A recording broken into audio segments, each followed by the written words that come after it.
Hi friends, welcome to Karthik Telugu news. ఇవాళ EPFO గురించి ఒక ఇంపార్టెంట్ అప్డేట్ న్యూస్ అయితే రావడం జరిగింది. దీని గురించి మరిన్ని విషయాలు ఈ వీడియోలో తెలుసుకుందాం. దయచేసి ఈ వీడియోని ఎక్కడ స్కిప్ చేయకుండా చివరి వరకు చూడండి ఫ్రెండ్స్. అలాగే మా ఛానల్ సబ్స్క్రైబ్ చేసుకొని మాకైతే ఒక సపోర్ట్ అయితే ఇవ్వండి. వివరాల్లోకి వెళ్ళినట్లయితే ఎంప్లాయీస్ ప్రొవిడెంట్ ఫండ్ ఆర్గనైజేషన్ నుంచి కీలక అప్డేట్ వచ్చింది.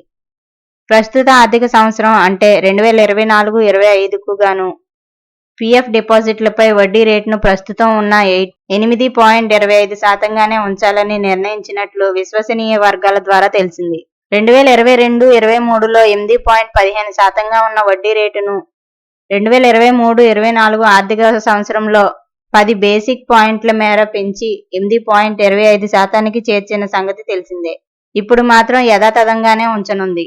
ఈ మేరకు శుక్రవారం రోజు జరిగిన సెంట్రల్ బోర్డ్ ఆఫ్ ట్రస్టీస్ సమావేశంలో నిర్ణయం తీసుకున్నట్లు ఈపీఎఫ్ఓ వర్గాలు వెల్లడించాయి.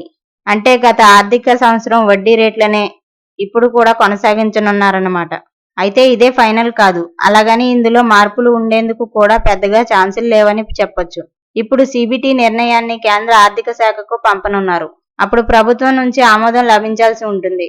ఆ వడ్డీ రేటును ఈపీఎఫ్ఓ అధికారికంగా నోటిఫై చేస్తుందన్నమాట. ఇదే ఖరారైతే అప్పుడు వడ్డీ మొత్తాన్ని దాదాపు 7 కోట్ల మందికి పైగా ఉన్న ఈపీఎఫ్ఓ చందాదారుల ఖాతాల్లో జమ చేస్తుంది. ఇప్పుడు సిబిటి చేసిన ప్రతిపాదనలపై కేంద్ర ఆర్థిక శాఖ త్వరలోనే నిర్ణయం తీసుకోనుంది. అలాగే ఈపీఎఫ్ఓ వడ్డీ రేట్లు గత కొన్నేళ్లలో ఎలా ఉన్నాయో తెలుసుకుందాం.